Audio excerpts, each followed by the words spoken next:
As you know, our video exposing pedophilia accounts was banned, removed, and a strike issued on this account for the stated reason of harassment and bullying. The strike is up in April of 2018, so we should be careful of what we post. For the lulz, as we have promised you lulz in 2018, as far as we are concerned, you can take your strike. Turn that sumbitch sideways and stick it straight up. You can do it.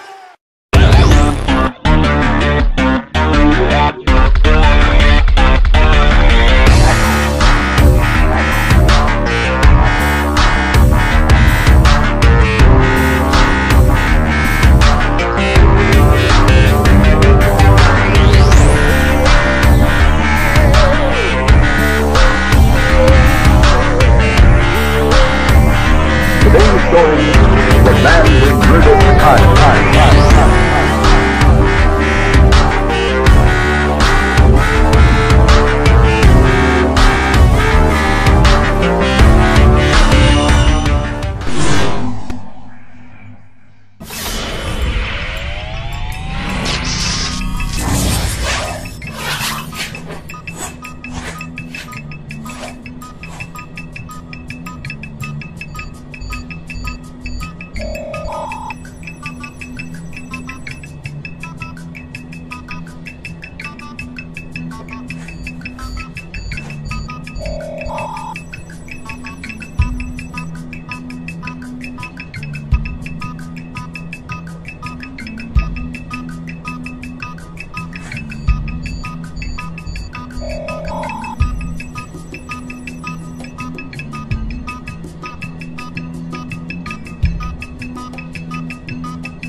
Greetings world. Twitter has become, as many of you know, a safe haven for pedophiles and pornographic content. Twitter has no problem censoring political tweets it doesn't agree with, but yet, terrorist accounts and pedophiles accounts remain to flourish. Even those that report these accounts get suspended while the reported accounts remain. As was the case with Thศี Frankly, Anonymous has had enough. Today we are going to expose a list of accounts that Twitter allows on their platform while censoring political posts it doesn't agree with. Keep in mind, visiting these accounts is dangerous as they contain sexual and pedophilia content. Doing this also puts this channel at risk, as the method of reporting these accounts means exposing them, which sorely violates some user agreements. It's just a shame that agreement isn't enforced on terrorist accounts or those whom share pornographic or pedophilia material. The following is a list of Twitter accounts that Twitter has no problem allowing on its platform for you and your children to see. We have reported all these accounts today and we encourage our supporters to do the same. Just use extreme caution, do not save links, pics or anything from these accounts. Delete your browsing history when you're done. If we the people do not stand up and say enough is enough, then who will? Twitter must be held accountable. This is an abomination, despicable, and we will not stand for it. If you find it annoying the time it takes to read the following list, it only goes to show the level of filth on Twitter that you can help report and remove and protect our children. We shouldn't have to be reading a list like this, but unfortunately we do. Dear Twitter, you will remove these accounts or we will. This is a small list and should infuriate everyone. So, we've done the legwork. We've reported them. Now it's your turn. All the mentioned Twitter accounts can be found in the description. Simply click, go to the upper right corner and select report. Use caution, be smart, use a VPN, save nothing, delete your history when finished. Help us protect our children and remove this filth from Twitter. If you're not comfortable going to these accounts and reporting them, don't. Twitter is not going to do anything without an outcry from the public. This is just the beginning. Social media platforms must do more to keep our kids safe. The first step for them doing the right thing is us doing what is right and hold them accountable and report these accounts. We are anonymous. We are legion. We do not forgive. We do not forget. Expect us.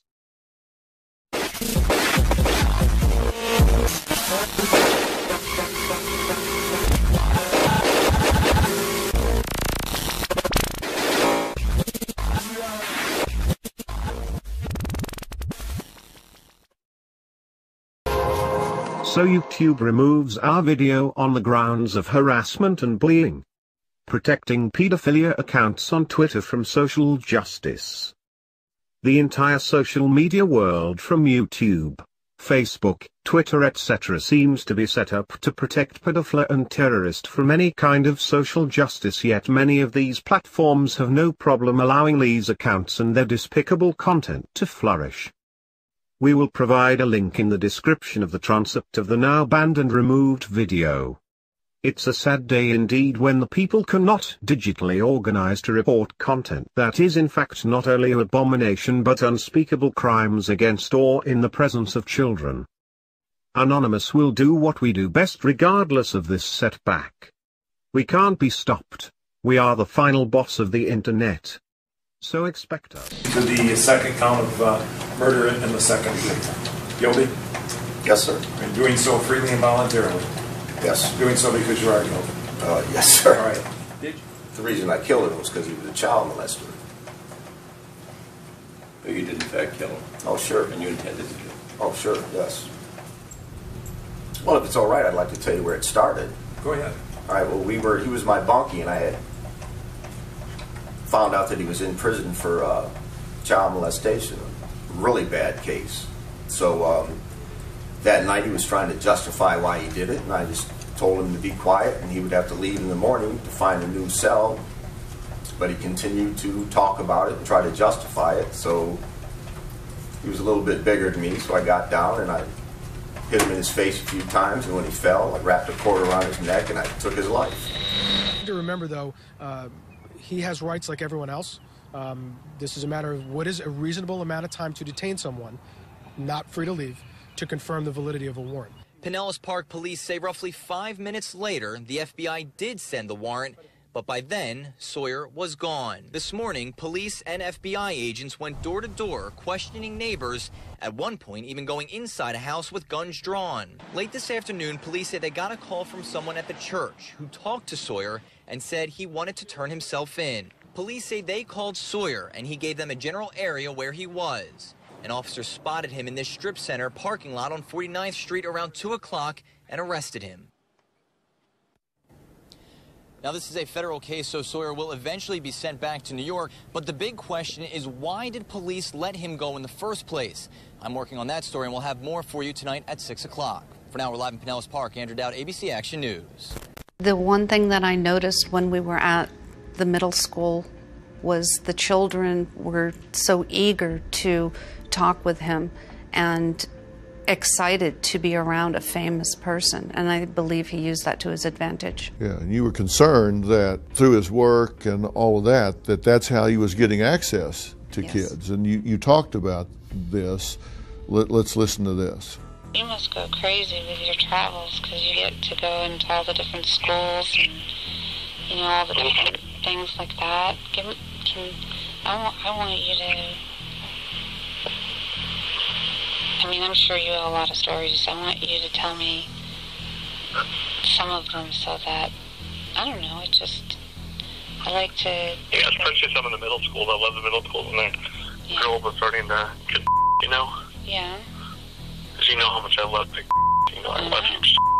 Mm-hmm. Well, what's that? Well, you know, kids are maturing faster nowadays. I know, which I love.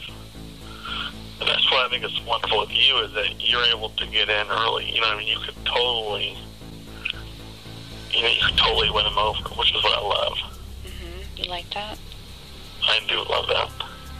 Will you tell me how to do that?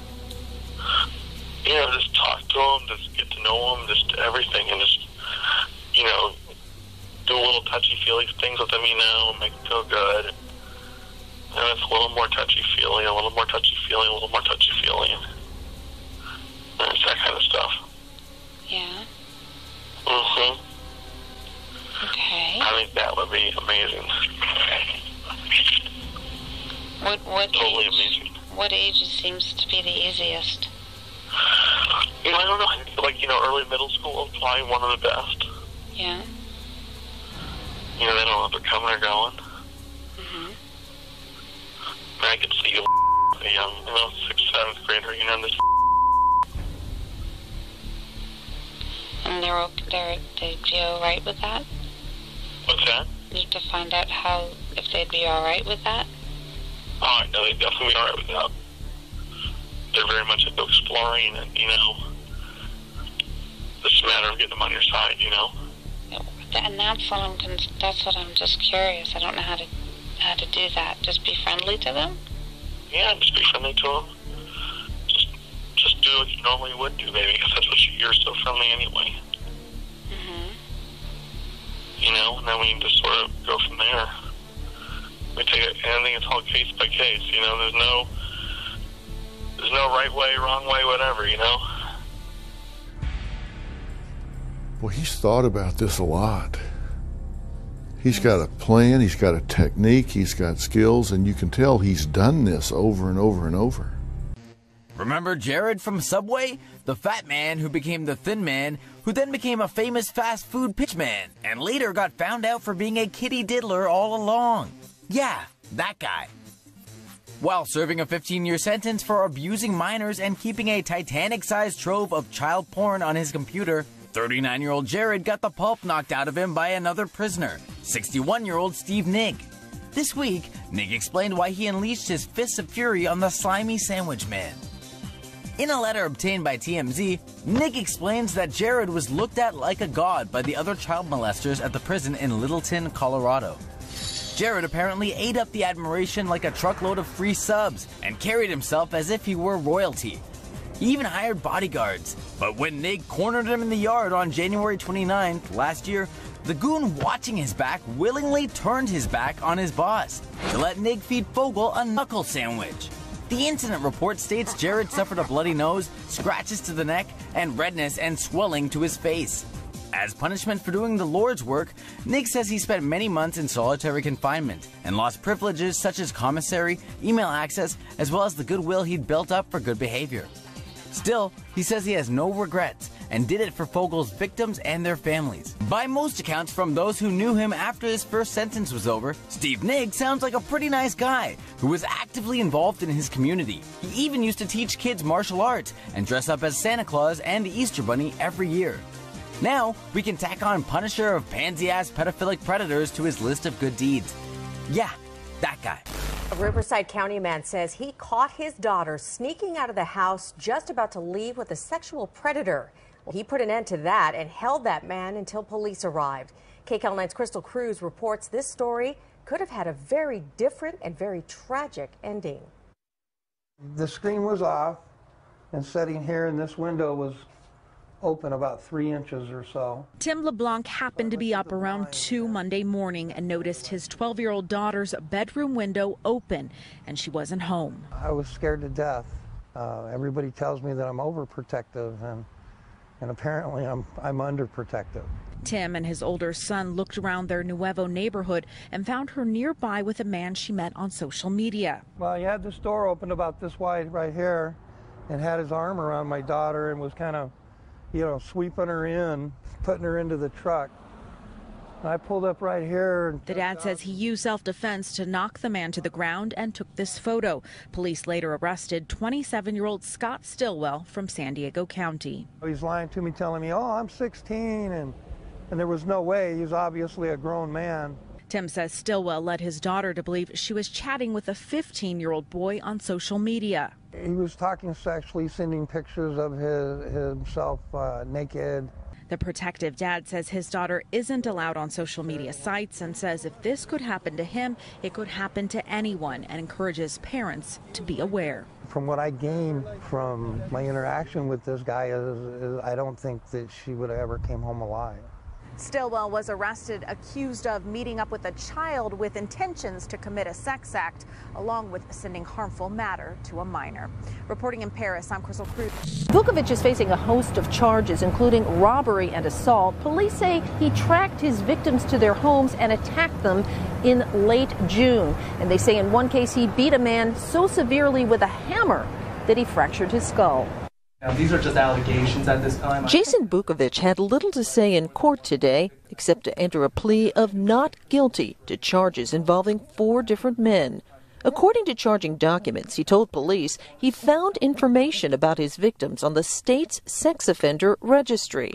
It's something anyone can do. Names, pictures, addresses, it's all there online, including the place where this man lives. So the guy hit me in the head 6 times. Wesley Demarest is one of several men Vukovic is accused of assaulting. I figured he was going to kill me. He says Vukovic broke into his home in the middle of the night and beat his head with a hammer. He said, I'm the avenging angel. I'm going to mete out justice for the people you hurt.